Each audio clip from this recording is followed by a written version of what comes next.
معتدل اور خوبصورت دین ہے۔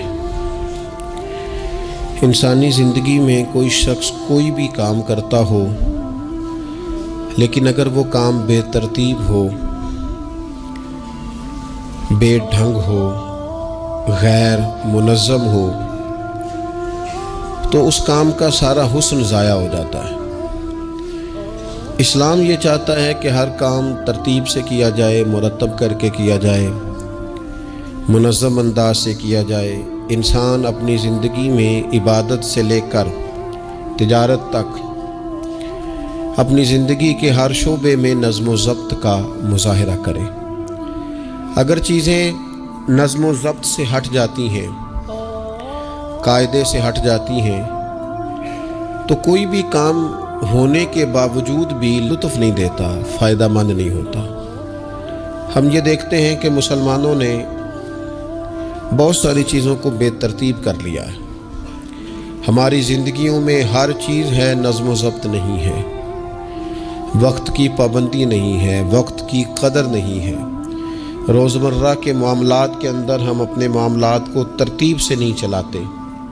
کبھی کوئی کام کرتے ہیں تو اسے کیے ہی جاتے ہیں، اعتدال سے ہٹ جاتے ہیں، اور پھر اسی کام کو اس طرح چھوڑ دیتے ہیں کہ جیسے کبھی کوئی لینا دینا ہی نہیں تھا۔ اس سے انسان ایک بھرپور زندگی نہیں گزار سکتا، وہ وقتی اور جذباتی فیصلوں کا قائل ہو جاتا ہے۔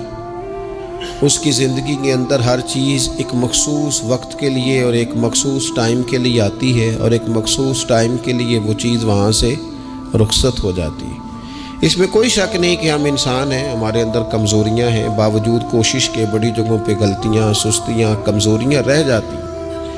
لیکن کچھ لوگ اپنے ذہن سے کوئی منصوبہ بندی کرنا ہی نہیں چاہتے۔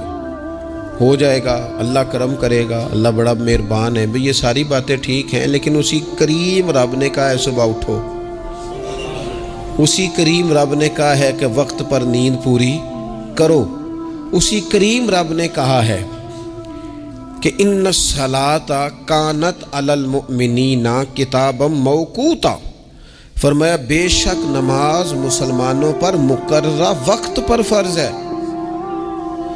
اسے اپنی ترتیب سے وقت کے حساب سے تم نے ادا کرنا ہے۔ یہ نہیں ہو سکتا کہ تم کہو جی میری آنکھ 9 بجے کھلتی ہے تو میں فجر 9 بجے پڑھوں گا، اس کا ٹائم 6 بجے ہے تو تمہیں 6 بجے ہی فجر پڑھنی پڑے گی۔ اپنے مقررہ وقت پر چیزیں جب تک نہیں رہیں گی تب تک رضا الہی کا حصول بھی ممکن نہیں ہوتا۔ ہم چونکہ غیر منظم زندگی گزارتے ہیں، بے ترتیب زندگی گزارتے ہیں، تو اس لیے بہت سارے کام جو کرنے کی ہم پوزیشن میں بھی ہوتے ہیں وہ کام بھی ہم سے ہو نہیں پاتے۔ ایک تو بہت سارا مسئلہ لوگوں کا یہ ہے کہ کل کر لیں گے، انشاءاللہ ہو جائے گا، آپ دعا کریں ہو جائے گا، آپ فکر نہ کریں ہو جائے گا۔ اس کا معنی کوئی نہیں نا، اس کا مطلب کوئی نہیں۔ آپ کیا کہہ رہے ہیں؟ آپ کہیں میں نے شروع کر دیا ہے، اب دعا کریں۔ آپ یہ کہیں کہ میں نے پوری کوششیں لگا دی ہیں، آپ اچھی امید رکھیں اللہ سے، لیکن آپ سٹارٹ ہی نہیں کر رہے اور آپ کہہ رہے ہیں دعا کریں۔ یہ کیسے ہوگا؟ جب تک نظم و ضبط کا، آداب کا، حدود کا، قاعدے قانون کا پورا خیال ہی نہ رکھا جائے۔ حضرت سید فیض الحسن شاہ صاحب رحمۃ اللہ تعالیٰ علیہ فرماتے ہیں کہ ایک خاتون بڑی عجلت پسند تھی، جلد باز تھی، تو اس کا شوہر اس کی چیزوں سے بڑا پریشان تھا، جلدی میں آدھا کام کرتی تھی، آدھا کام خراب کر دیتی تھی، تو اکثر آ کے کہتی تھی دعا کریں بڑا مارتا ہے۔ اگرچہ اس کا مارنا پھر بھی درست نہیں تھا، لیکن وہ دیہاتوں میں آپ کو پتہ ہے نا، بعض لوگ بڑی جہالت کا مظاہرہ کرتے ہیں، اس قدر زیادہ شدت کے ساتھ تکلیف دیتے ہیں کہ جو بالکل نازیبا ہو جاتی ہے۔ ایک دن اس نے آ کے کہا کہ پیر صاحب کوئی سمجھاؤ، بڑا ماردہ ہے۔ تو آپ نے فرمایا تو سنا ہے بڑی جلد باز ہے، کام نظم و ضبط سے نہیں کرتی۔ کہنے لگی جی دیکھیں جی کیا نظم و ضبط اور کیا معاملہ، کل اس نے مجھے کہا دال پکا دو تو میں نے اس میں گھی بھی ڈالا ہے، مرچیں بھی ڈالی ہیں، پیاز بھی ڈالا ہے، لہسن بھی ڈالا ہے، ہلدی بھی ڈالی ہے، بس ذرا جلدی میں نے دال ہی تو نہیں ڈالی۔ تو یہ کو مارنے والی بات ہے؟ ہر شے ہے، ایک شے ہی نہیں۔ ہمارے ہاں بہت سارے لوگ ایسے ہیں جو جلدی میں اصل کو ہی بھول جاتے ہیں۔ وہ کہتے ہیں باقی میں نے سارے کیے، کوئی رہ تو نہیں نہ گیا، سارے کیے، ایک ہی نہیں نہ کیا، اور بھائی جو اصل تھا وہ تو رہ گیا۔ نظم و ضبط، قاعدہ قانون، جب تک ہمارے اپنے اندر، میں دوستوں سے کہہ رہا تھا پھر کہتا ہوں، میرے اسا فرمایا کرتے تھے جو والد تہجد نہ پڑھے اس کے بچے فجر نہیں پڑھتے۔ والد کو جب تک وہ سحری میں سجدہ ریز نہیں دیکھیں گے اتنی دیر تک آپ ان سے 1.5-2 گھنٹے پہلے اٹھیں گے تو پھر وہ اٹھیں گے۔ لیکن اگر کہا جائے کہ پتر میں تھکیا تو تم مسیتے جا، تو یہ ہو سکتا نہیں کہ وہ جائے، کیونکہ ہماری زندگی سے نظم و ضبط بچے سیکھیں گے، ہمارے ماحول سے وہ محنت کو، مشقت کو، کوشش کو وہ سیکھیں گے۔ اگر ہم اپنے ماحول میں نظم و ضبط نہیں لائیں گے تو آنے والی نسل کے اندر نظم و ضبط منتقل ہو سکتا۔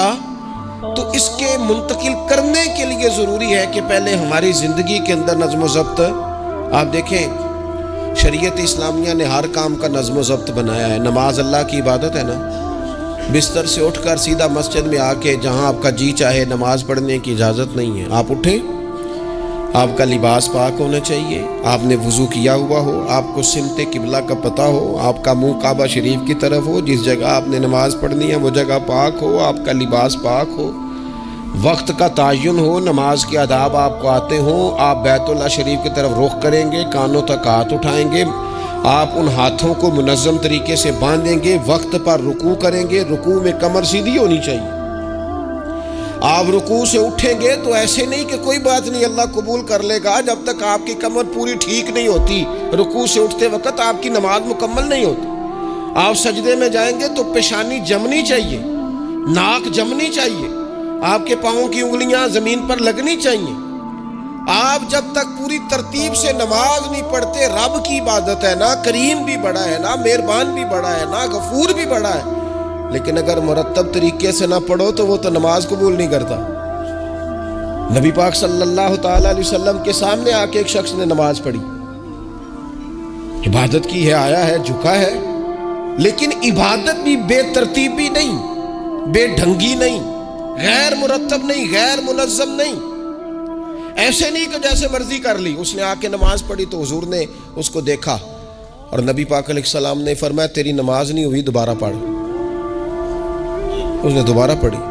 یہاں تو لوگ ناراض ہو جاتے ہیں۔ ایک دفعہ طالب علمی کی بات ہے، میں ایک جگہ نماز کے لیے وضو کر رہا تھا تو ایک صاحب نے وضو کیا، بڑی جلدی میں آئے اور جلدی میں وضو کیا تو ان کا ایک ٹخنا خشک رہ گیا۔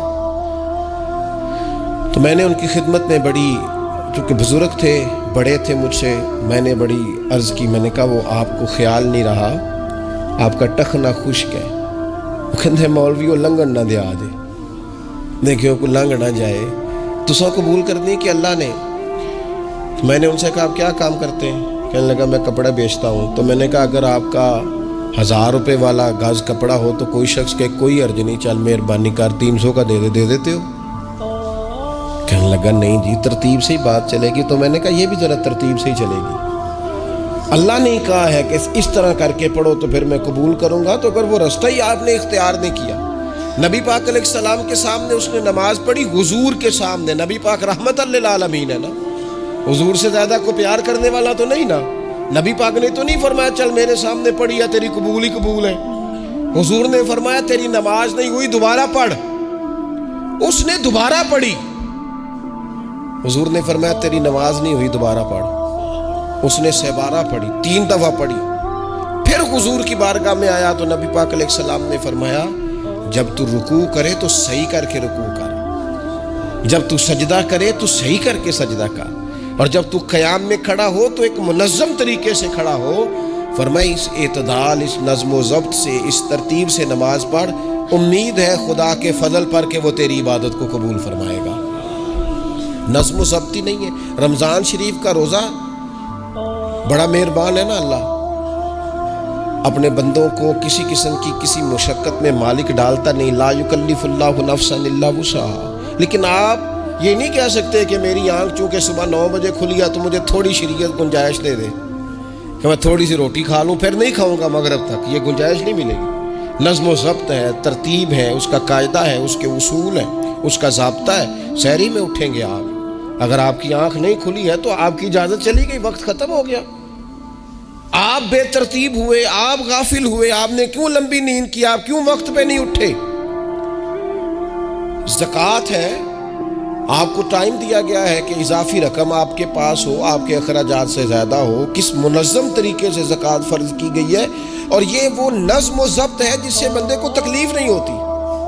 یعنی آپ کی ضروریات سے زیادہ مال ہو، اس مال کی قیمت 7.5 تولے سونے کے برابر یا 52.5 تولے چاندی تک پہنچ جائے، پھر وہ کل پہنچی ہے تو آج زکوٰۃ فرض نہیں، اس پر سال گزر جائے، پھر بھی وہ سارا نہیں دینا، اس میں سے 2.5% دینا. نظم و ضبط سے اللہ تعالیٰ نے توفیق دی نا جب بیت اللہ شریف کا حج کرنے کی. تو میں واپس آیا تو مجھے ایک طالب علم نے پوچھا، اس نے کہا کہ اس کا خیال تھا چونکہ اللہ کے فضل سے ہم خانقاہی لوگ ہیں تو بعض لوگوں کا خیال ہوتا ہے کہ شاید کوئی بہت انوکھی بات اور انفرادی بات ملے گی، تو خانقاہ شریف میں یا طریقت میں یا اہل تصوف میں باتیں انوکھی نہیں ہیں، باتیں روٹین کی ہیں. بس وہ یہ کہتے ہیں کہ ذرا ان کو درد سے ان پر عمل کرو، اپنے دل میں اس کا نفاذ کرو، روح میں اتارو. تو مجھے کہنے لگے آپ نے الحمدللہ حج کر لیا. تو میں نے کہا میں نے حج کیا ہے تو میں نے یہ رزلٹ نکالا ہے کہ حج بندے کو نظم و ضبط سکھاتا ہے، مرتب کرتا ہے انسان کی زندگی کو. آپ کو 8 ذی الحج کی زور پڑنی ہے، آپ کو ہر صورت میں مینا میں، آپ کو 9 کو ہر صورت زوال سے قبل عرفات میں آپ کو زوال کا وقت میں وہاں پہنچنا چاہیے، آپ کو کچھ نہ کچھ ٹائم وہاں گزارنا ہے. ایک منظم ترتیب ہے کہ مغرب کے وقت نکل آؤ، وہاں آپ نے نماز نہیں پڑھنی، آپ آ کے عرفات سے نکلیں، مغرب عشاء کی نمازیں مزدلفہ میں پڑھیں. آپ کو 10 کی صبح کو جا کے کنکر مارنے ہیں، آپ یہ نہیں کہہ سکتے کہ میں جناب 2 دن پہلے یہ کام ختم کر لوں. مقررہ ٹائم پہ جو 9 ذی الحج کو میدان عرفات میں نہیں جائے گا اس کا حج ہو سکتا، کیونکہ یہ ایک نظم و ضبط ہے، دین نے قاعدہ بنایا ہے، قاعدے کے بغیر آپ یہ کام کر سکتے. میں مصروف ہوں جی، مجھے سفر کرنا ہے، میں نے قربانی کرنی ہے تو 10 کو نہیں کر سکتا، میں 8 کو کر کے چلا جاؤں تو جاؤ، اللہ قبول ہی نہیں کرتا. قربانی اپنے ٹائم پہ مقررہ وقت پر. نظم و ضبط پوری عبادات اسلامیہ میں آپ دیکھ لیں، نظم و ضبط ہے، اصول ہے، قاعدہ ضابطہ ہے. وہ ہمارے یہاں کچھ لوگ نا درویشی کی بنیاد پر بھی جہالت پھیلاتے ہیں. وہ کہتے ہیں جی اسی درویش لوگ ہیں جی، ہم کسی نظم و ضبط کے قائل نہیں. اس کا کیا معنی ہوا جی؟ وہ درویش تو تنظیمیں نہیں چلاتے، تو درویش کیا چلاتے ہیں؟ جہالت چلاتے ہیں. درویش ہی تو تنظیم چلا سکتا ہے، درویش ہی تو ادارہ چلا سکتا ہے، درویش ہی تو ایک منظم سلسلہ تعلیم آگے لے جا سکتا ہے، چونکہ اس کی زندگی میں نظم و ضبط ہوتا ہے، اس کی زندگی ایک پورے قاعدے کے مطابق مرتب ہوتی ہے، اس کی زندگی میں ٹائم ٹیبل پوری ترتیب سے ہوتا ہے. تو یاد رکھیے گا کہ نظم و ضبط ایک حسن ہے. آپ دیکھیے شریعت اسلامیہ کس طرح سے ہماری تربیت کرتی ہے. شریعت تو کہتی ہے باقی ساری چیزیں تو ایک طرف رہ گئیں، کسی کے گھر بھی جانا ہے تو نظم و ضبط سے جانا ہے. آپ کے بھائی کا گھر ہے، آپ کے دوست کا گھر ہے، آپ کا قریبی تعلق ہے، بغیر اجازت جا سکتے ہیں؟ دین نظم سکھاتا ہے. قرآن مجید فرقان حمید نے کہا یا ایھا الذین آمنوا لا تدخلوا بیوتا غیر بیوتکم حتی تستأنسوا وتسلموا علی اہلھا. کیا کرو؟ اگر کسی کے گھر جاؤ نا تو پہلے جا کے اجازت لو. یا ایھا الذین آمنوا، اے ایمان والو. کن سے کہا؟ صاحب کسی کے گھر میں داخل ہونا ہے تو پہلے کیا کرنا ہے؟ اجازت لینی ہے. اہل خانہ کو سلام کرنا ہے، اور اگر وہ اجازت نہ دیں تو پھر ان کے گھر میں داخل ہے. نبی پاک علیہ السلام 3 دفعہ دستک دیتے تھے، اجازت نہیں ملتی تھی تو لوٹ آتے تھے. جھگڑا کیا ہے؟ یہاں عام لوگ ناراض ہو جاتے ہیں، کہتے ہیں میں ملنے گیا سا جی تو مینوں ٹائم ملیا سی، آپ کے ٹائم کا نہیں میں نے خیال کیا. جب تک آپ نظم و ضبط نہیں سمجھتے، ترتیب نہیں سمجھتے. آپ دیکھیں نا نبی پاک صلی اللہ تعالی علیہ وسلم کے گھر کھانا تھا صحابہ کا، صحابہ نے کھانا کھا لیا. تو بہت سارے لوگ ایسے ہوتے ہیں جو کھانا کھانے کے بعد بیٹھ جاتے ہیں شادیوں پہ، بیاہ پہ، آپ دیکھتے ہیں گپ شپ لگنے لگتی ہے، وہ دیر تک بیٹھے رہتے ہیں. تو وہاں بھی کچھ لوگ بیٹھ گئے، کوئی اچھی گفتگو، کوئی دین کی، کوئی خیر کی بات ہونے لگی. نبی پاک علیہ السلام 2-3 دفعہ تشریف لائے، ان کو دیکھا. یا ایھا الذین آمنوا لا ترفعوا اصواتکم فوق صوت النبی ولا تجہروا لہ بالقول. نبی پاک صلی اللہ تعالی علیہ وآلہ وسلم کی بارگاہ میں تو آواز اونچی نہیں کرنی، تم نے اس طرح چلا کر بات نہیں کرنی، اس طرح لوگ آپس میں کرتے ہیں. دھیما لب لہجہ، یا ایھا الذین آمنوا لا تقولوا رائنا وقولوا انظرنا، لفظوں کے چناؤ میں احتیاط کرنی۔ اور دیر تک بیٹھے رہے، بات چیت ہو رہی ہے، حضور دو ایک دفعہ آئے، واپس چلے گئے۔ اللہ تعالیٰ نے قرآن نازل کر دیا، فرمایا میرے محبوب کو تکلیف دیتے ہو؟ جب کھانا کھا چکو تو اٹھو، اب جاؤ، ختم ہو گئی دعوت، ٹائم مکمل ہوا، اب کوئی کام کرنے دو۔ میرے عزیز، اپنی زندگی میں یہ ماحول بنائیں، ان چیزوں کو لے کر کے آئیں جو چیزیں ہمارے لیے ضروری ہیں۔ اگر ہم یہ کام نہیں کریں گے تو پھر زندگی میں یا تو ہمارا وجود کسی کے لیے اذیت کا باعث بنے گا، تکلیف کا باعث بنے گا، یا ہمارا لب و لہجہ اس طرح کا ہو جائے گا کہ ہم باوجود محنت کے اس کا کوئی نتیجہ نکال سکیں گے۔ محنت ہو رہی ہے لیکن نظم و ضبط سے نہیں ہو رہی، بے ترتیب ہو رہی ہے، بے تکی ہو رہی ہے، تو بجائے زیادہ مشقت کے نتیجہ تھوڑا آئے گا۔ اس لیے نظم و ضبط اپنی زندگی میں، قاعدہ قانون۔ میرے رسول پاک علیہ الصلوۃ والسلام نہ لوگوں کو قانون توڑنے سے منع کرتے، حضور علیہ الصلوۃ والسلام لوگوں کو اطاعت امیر کا حکم دیتے، امیر کی فرما برداری کی بات سناتے، فرماتے اگر تمہارے اوپر نک کٹا حبشی غلام بھی امیر بنا دیا جائے جو کتاب اللہ کے مطابق تمہیں حکم دے، تو اللہ کے محبوب فرماتے ہیں اس کی بات بھی سننا اور اس کی فرما برداری بھی کرنا، پیچھے نہ ہٹنا۔ تم یہ نہ دیکھنا کہ یار یہ تو نک کٹا حبشی غلام ہے اور میں تو معاذ اللہ اس سے بہتر ہوں، اس کی فرما برداری کرنا۔ اس لیے کہ نظم و ضبط قائم رہتا ہے جب لوگ قانون کی پابندی کرتے ہیں، اور جب قانون کی پابندی نہیں ہوتی، جہاں قیام عدل نہ ہو وہاں قرار ہو سکتا ہے۔ حضرت عمر جیسے لوگ اگر عدالتوں میں پیش ہو سکتے ہیں، اگر خود رسول پاک علیہ السلام اپنا آپ پیش کرتے ہیں صحابی سے، وہ کہتے ہیں جی آپ نے مجھے چبھو دیا ہے صفے سیدھی کرتے تیر یا نیزہ، تو میں بدلہ لوں گا، تو حضور پیش کرتے ہیں اپنا آپ، حالانکہ وہ تو دور محبت تھا، عرض کی حضور کس نے بدلہ لینا تھا، نہ آپ نے کوئی تکلیف دی تھی، یہ تو وجود چومنے کا بہانہ تھا۔ لیکن نبی کریم علیہ الصلوۃ والسلام نے جو ہمارے سامنے اسوہ رکھا ہے، اس میں یہ ہے کہ یہ نظم اس طرح کا ہونا چاہیے کہ کوئی شخص بھی قاعدے قانون سے بالا تر۔ حضور علیہ السلام نے فرمایا 3 لوگ سفر کریں تو ایک کو امیر بنا لیں، ورنہ بار بار بحث ہوگی، ایک کہے گا یہاں ٹھہرنا ہے، یہاں کھانا کھانا ہے، یہاں نماز پڑھنی ہے، دوسرا کہے گا یہاں 3 سفر کرو تو ایک کو اپنا امیر مان لو۔ نظم و ضبط سے زندگی گزارو، مرتب کر کے زندگی۔ ہمارے ہاں یہ ہوتا ہے کہ نظم و ضبط نہیں ہوتا، ہمیں اپنے کام سے زیادہ نہ دوسروں کے کام کا پتہ ہوتا ہے، اپنے مدرسے سے زیادہ دوسرے مدرسے کا پتہ ہوتا ہے، اپنے کالج سے زیادہ دوسرے کالج کی معلومات ہوتی ہے۔ ہم کیا کرتے ہیں؟ ہم اپنے کام سے زیادہ دوسرے کے کام میں ٹانگ اڑاتے ہیں، نظم و ضبط گڑبڑ ہو جاتا ہے، ایک دوسرے کے کام میں مداخلت کرتے ہیں۔ اپنا کام مرتب طریقے سے کیا جائے، جس نظم میں جس جگہ ہمیں ڈیوٹی دی گئی ہے ہم اس ڈیوٹی کے پابند ہیں، ہم اس کو پورے غور سے کریں، پوری توجہ سے کریں، پورے انہماک کے ساتھ کریں۔ اپنے کام پر ہم جب تک توجہ دیتے ہیں تو کام ٹھیک رہتا ہے۔ اسی طریقے سے رسول پاک صلی اللہ تعالی علیہ وسلم نا گھر کے باہر بھی پورے نظم و ضبط کے قائل تھے، پوری ترتیب۔ آپ دیکھیں حضور صفوں کا درست ہونا بڑا پسند کرتے تھے، نماز ہی پڑھنی ہے نا، کھڑے ہو گئے ہیں نا، لیکن حضور نے دعا دی، فرمایا صفیں سیدھی کرو، اللہ تمہارے دل بھی سیدھے کر دے گا۔ حضور نماز کی جماعت سے پہلے اعلان کرتے بھئی اپنی صفوں کو درست کر لو۔ حضور پسند کرتے کہ بالکل اس طرح مرتب ہو کے لوگ نماز پڑھیں، کوئی چیز بھی غیر مرتب، یہاں جناب کوئی شخص بھی قطار میں لگنے کو تیار نہیں، باری کا انتظار کرنے کو تیار نہیں ہے۔ بینک میں ہمیں ذرا پہلے بلا لیے گئے تو ہم کہتے ہیں اللہ نے بڑی عزت دی ہے، اور پھر کچھ پروٹوکول تو بے جا ہے، سوائے تکلیف کے اور کچھ دیتے۔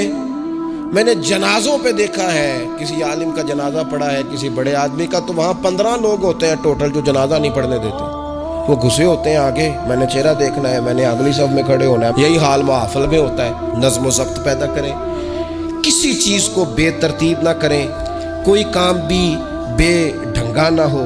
نبی اکرم صلی اللہ تعالی علیہ وسلم کی مجلس مبارک میں جب کوئی شخص آتا تھا نا تو حضرت ابو بکر صدیق اسے سائڈ پہ لے جاتے تو کہتے تھے تمہیں پتہ ہے اللہ کا قرآن کہتا ہے حضور کے سامنے آواز اونچی نہیں کرنی۔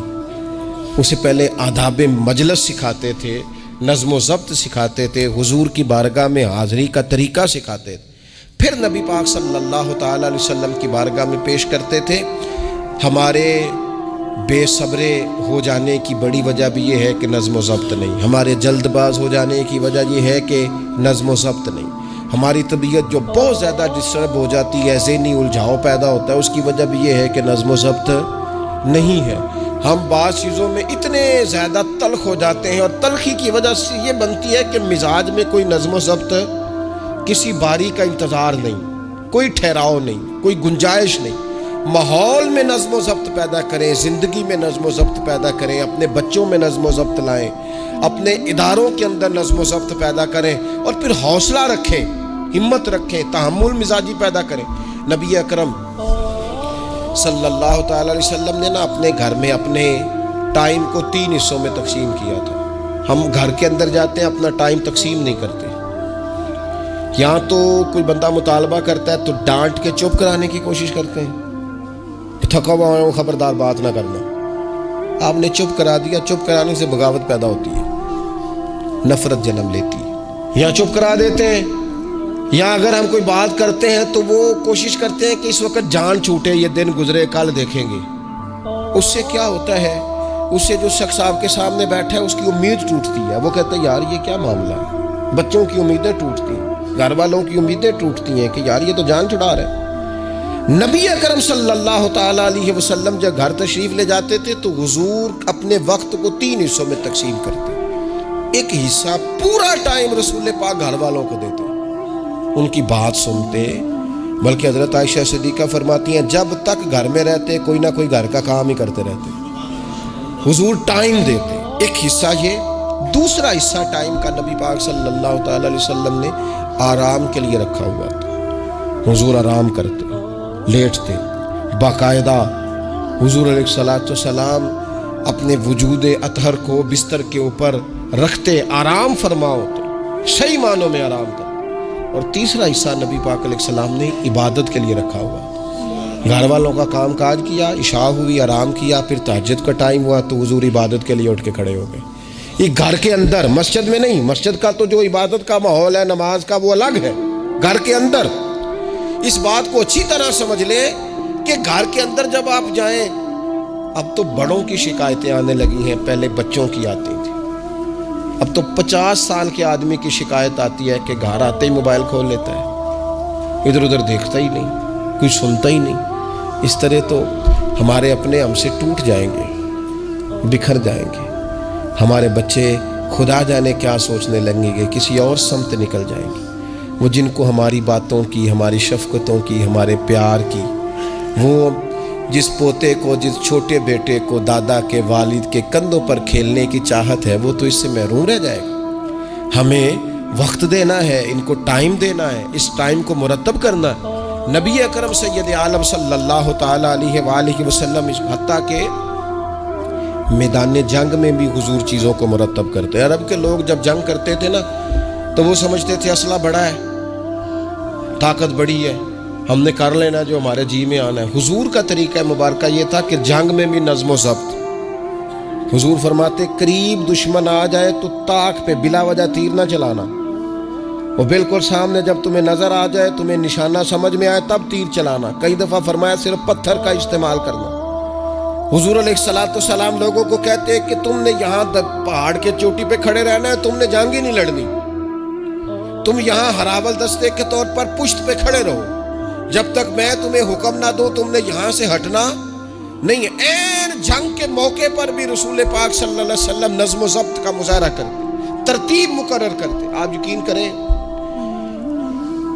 جن اداروں کے اندر نظم و ضبط ہے, جن کے اندر اصول ہے, جن کے اندر قاعدے ہیں, وہ اپنی پیشہ وارانہ کام سے کبھی بھی پیچھے نہیں ہٹتے. اور جہاں یہ کام نہیں ہوتا وہاں بڑی ساری چیزیں نقصان کا شکار ہوتی. این حالت جنگ میں بھی نبی اکرم نور مجسم صلی اللہ تعالی علیہ وسلم نظم و ضبط کا خیال کرتے. یہ جنگ احد میں نقصان ہوا تھا نا وقتی طور پر, اس کی وجہ بھی یہ بنی تھی کہ حضور نے جن صحابہ سے کہا ہٹنا نہ, ان سے اجتہادی خطا ہو گئی. انہوں نے سمجھ لیا کہ جنگ تو ختم ہو گئی, یا وہ ہٹ گئے, ان کے ہٹنے سے نقصان ہوا, 70 لوگ شہید ہو گئے. اگر وہ نظم قائم رہتا جہاں حضور نے کھڑا کیا تھا تو کبھی یہ کام نبی پاک صلی اللہ تعالی علیہ وآلہ وسلم نا اجتماعیت کی بات کرتے تھے, مل کے رہنے. اختلاف رائے ہو جاتا ہے, لیکن ہمارے ہاں لوگ پتہ کیا کرتے ہیں، اندر رہ کے اختلاف نہیں کرتے، چھوڑ کے جا کے اختلاف کرتے ہیں۔ یہ مخلص نہ ہونے کی علامت ہے۔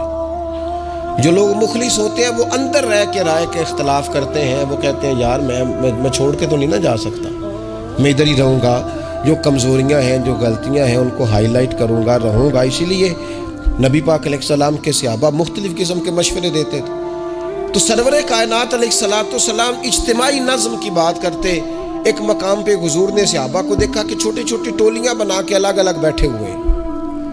تو نبی پاک علیہ السلام نے فرمایا یہ شیطان تمہیں الگ الگ کرتا ہے، اور فرمایا جس طرح بکریوں کا بھیڑیا ہوتا ہے، انسانوں کا بھیڑیا شیطان ہے۔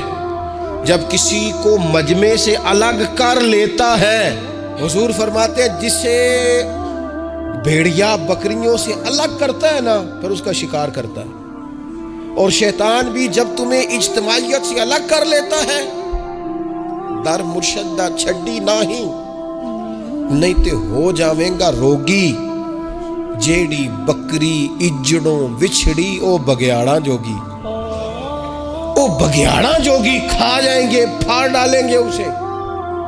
در مرشدہ چھڈی نہیں تے ہو جاویں گا روگی، جیڑی بکری اجڑوں وچھڑی او بگیاڑا جوگی، اسے تو لے کے چلا جائے گا۔